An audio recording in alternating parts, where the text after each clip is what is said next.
निष्क्रिय हुई ऑर्डिनेंस फैक्ट्रियां। शेखावत। अखिल भारतीय पूर्व सैनिक सेवा परिषद के कार्यक्रम में केंद्रीय संस्कृति एवं पर्यटन मंत्री का उद्बोधन। पूछा, द्वितीय विश्व युद्ध में 80% मैन्युफैक्चरिंग वाला भारत कैसे 100% इंपोर्ट करने वाले देश बन गया। कहा, अब देशों की सीमाओं पर गोली नहीं चलती बल्कि तकनीक के आधार पर युद्ध हो रहे हैं। केंद्रीय संस्कृति एवं पर्यटन मंत्री गजेंद्र सिंह शेखावत ने सवाल उठाया कि द्वितीय विश्व युद्ध के समय में दुनिया में अंग्रेजों के साथ जो मित्र देश खड़े थे, उनकी सेनाओं ने जितनी बुलेट्स फायर की थी उसकी 80% मैन्युफैक्चरिंग ऑर्डिनेंस फैक्ट्री बोर्ड द्वारा हिंदुस्तान में होती थी। क्या कारण है कि 55 साल तक भारत में वो सारी व्यवस्थाएं बंद हो गई, वो चरमरा गई।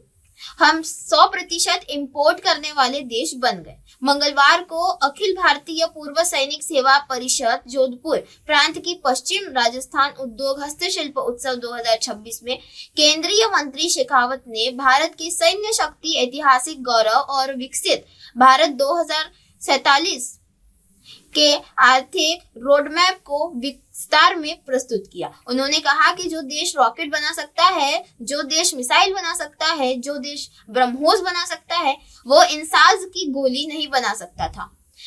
कितना दुर्भाग्यपूर्ण था। लेकिन आज व्यवस्था बदली है, आज समय परिवर्तित हुआ है। आज भारत ने तय किया है कि और प्रधानमंत्री नरेंद्र मोदी के नेतृत्व में हम इस संकल्प के साथ में काम कर रहे हैं। अब केवल एक नेगेटिव लिस्ट बची है कि केवल इतनी चीजें हैं जिसको हम इंपोर्ट करेंगे, बाकी सारी चीजें हम भारत में बना सकते हैं।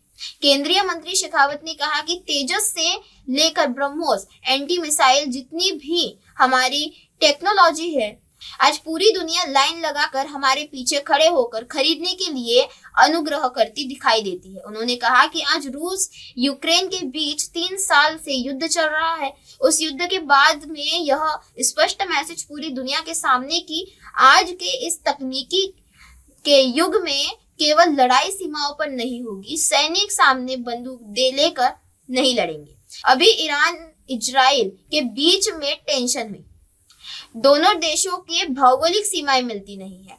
कहीं एक दूसरे के सामने सैनिक नहीं आया, एक भी गोली नहीं चलाई गई, लेकिन तकनीकी के आधार पर युद्ध हो रहा था।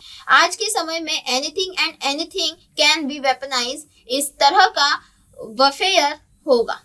हमको तकनीकी के रूप से, दृष्टिकोण से हमको अपने आप को समृद्ध करना पड़ेगा। इस अवसर पर लघु उद्योग भारती के निवर्तमान अध्यक्ष घनश्याम ओझा, जीव जंतु कल्याण बोर्ड के प्रांत अध्यक्ष सेवा निवृत्त major general Narpat Singh Rajpurohit, NS Jodha सहित परिषद के सदस्य, जीव जंतु कल्याण बोर्ड के अध्यक्ष जसवंत सिंह बिश्नोई, महावीर चोपड़ा, सेना के अधिकारी अनुराग छिब्बर सहित अनेक वर्तमान एवं पूर्व अधिकारी जनप्रतिनिधि समारोह में उपस्थित रहे। इससे पहले केंद्रीय मंत्री शेखावत ने यहाँ पर वीरांगनाओं और पूर्व सैनिक को सम्मानित किया। गरिमापूर्ण समारोह में बड़ी संख्या में वीर नारियां, वीर माताएं, पूर्व सैनिक, पूर्व अधिकारी सहित गणमान्य लोगों की उपस्थिति रही। हथियार उत्पादन में आत्मनिर्भर बन रहा देश, केंद्रीय मंत्री शेखावत ने कहा कि जो भारत कभी रक्षा उपकरणों सबसे बड़ा आयातक था, आज वह शीर्ष 10 निर्यातक देशों में शामिल है। ऑर्डिनेंस फैक्ट्री बोर्ड के कालाकल्प और तेजस ब्रह्मोस जैसी मिसाइलों के निर्माण के भारत को आत्मनिर्भर बनाया है। शेखावत ने कहा कि भविष्य के युद्ध केवल सीमाओं पर नहीं बल्कि आर्टिफिशियल इंटेलिजेंस, ड्रोन्स और तकनीकी के आधार पर होंगे। उन्होंने आह्वान किया कि आज केवल सैनिक ही नहीं बल्कि कंप्यूटर और तकनीक पर काम करने वाले हर युवा और नागरिक भी जिम्मेदार हैं कि वह राष्ट्र का सजग प्रहरी बने। भारत आर्थिक प्रगति के पद पर भारत की आर्थिक प्रगति की चर्चा करते हुए शेखावत ने कहा कि भारत पिछले 4 वर्षों में दुनिया की सबसे तेजी से बढ़ती अर्थव्यवस्था है। BTI और ब्लूमबर्ग की रिपोर्ट के अनुसार भारत 7% से 8.2% की विकास दर से प्रगति कर रहा है। अमेरिका और रूस जैसी कंपनियों ने पिछले वर्षों की तुलना में भारत के निवेश को 200% से अधिक बढ़ाया है। उन्होंने विश्वास जताया कि वर्तमान में $4 ट्रिलियन की भी भारतीय अर्थव्यवस्था वर्ष 2032 तक 8 ट्रिलियन, वर्ष 2040 तक 16 ट्रिलियन और वर्ष 2047 तक $32 ट्रिलियन की महाशक्ति बन जाएगी। केंद्रीय मंत्री ने विकास के जमीनी स्तर का उल्लेख करते हुए बताया कि 2 से 4 ट्रिलियन तक के सफर में ही देश की सड़कें, वंदे मातरम ट्रेनें, ब्रॉडबैंड, हर घर बिजली, गैस चूल्हा और करदाताओं के लिए 12.5 लाख तक की टैक्स छूट जैसे क्रांतिकारी बदलाव आए हैं। इतिहास पराजय का नहीं, पराक्रम का प्रतिमान। इतिहास की चर्चा करते हुए शेखावत ने कहा कि हमें हर पढ़ाया गया कि हमारा इतिहास पराजय का रहा है, जबकि वास्तविकता यह है कि राजस्थान और पश्चिमी भारत की वह पवित्र धरती हजारों वर्षों से आक्रांताओं के चुनौती देने वाली बलिदानियों की रही है। उन्होंने प्रसिद्ध राजस्थानी लोरी का उल्लेख किया, इला न देनी आपनी हाल रिया हुलराय, जो सिखाती है कि मातृभूमि की रक्षा के लिए बलिदान होना जीने से श्रेष्ठ है। हमारी गौरवशाली सेना का इतिहास केवल युद्धों की गाथा नहीं है, हमारे गौरवशाली सैनिकों का इतिहास कर्तव्य, चरित्र और संस्कारों की गाथा है। जो संस्कार उनको पालने में सिखाए जाते हैं, उन संस्कारों को कर्म भूमि में जाकर वे भी उन संस्कारों का पालन करने और उन संस्कारों को जीने की गाथा हमारे सैनिक का इतिहास है। अब भारत घर में घुसकर मारता है। शेखावत ने कहा कि आजादी के बाद भी संसाधनों की सीमाओं की परवाह किए बिना भारतीय सैनिकों ने हमेशा 56 इंच का सीना लेकर सीमाओं की रक्षा की है।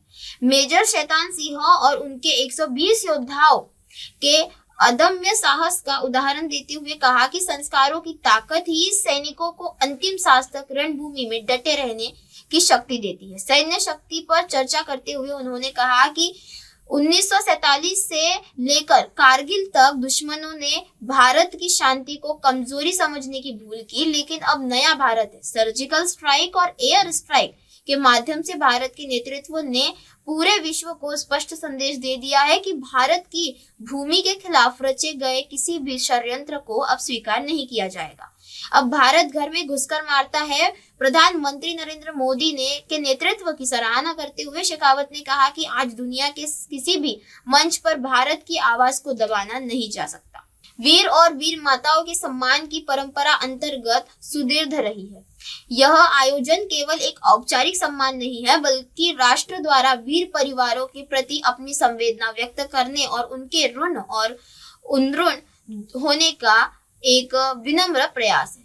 सैनिक की शहादत के बाद वीर माता और वीरांगना जिस धैर्य और मौन साधना के साथ शेष जीवन जीती है, समाज में एक सजग प्रहरी की तरह रहती है, वह वंदनीय है। स्वयं सैन्य परिवार के संबंध रखने के कारण उन्होंने व्यक्तिगत अनुभव साझा करते हुए बताया कि युद्ध के मैदान में जब सैनिक डटा होता है, तब पीछे घर के वीर नारी अपने आंसुओं को दबाकर जिस संयम का परिचय देती है, वह पराकाष्ठा है। आदरणीय हनुमान सिंह जी खांगटा साहब, और आज इस गरिमामय कार्यक्रम में जहां उपस्थित होकर के हम सब लोग शहीद माताओं का, वीरांगनाओं का दर्शन करके उनका सम्मान करने का सौभाग्य प्राप्त कर सकें, मैं उन सब वीर माताओं के, वीरांगनाओं के, उन परिजनों के श्री चरणों में प्रणाम करते हुए आप सबका अभिनंदन करता हूं, आप सबका अभिवादन करता हूं।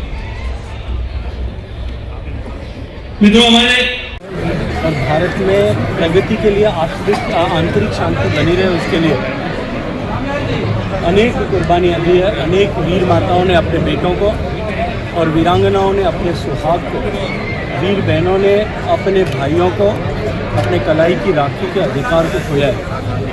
आज हम सौभाग्यशाली हैं कि लघु उद्योग भारती के इस उद्योग हस्तशिल्प उत्सव 2026 के अवसर पर उन वीरांगनाओं का, उन वीर माताओं का सम्मान करने का अवसर मिला, और उनका सम्मान निश्चित रूप से हम सबको एक नई प्रेरणा, एक नई ऊर्जा और राष्ट्र के प्रति इस महत्वपूर्ण समय में जब भारत बदलाव के दौर से गुजर रहा है, विकसित होने की दिशा में आगे बढ़ रहा है, हम सबको एक नया संकल्प इस विषय के लिए, इस लक्ष्य की प्राप्ति के लिए गीत गाने का नमस्कार, मैं हूं Abhishek Bachchan. Keep watching MNS news. जरूर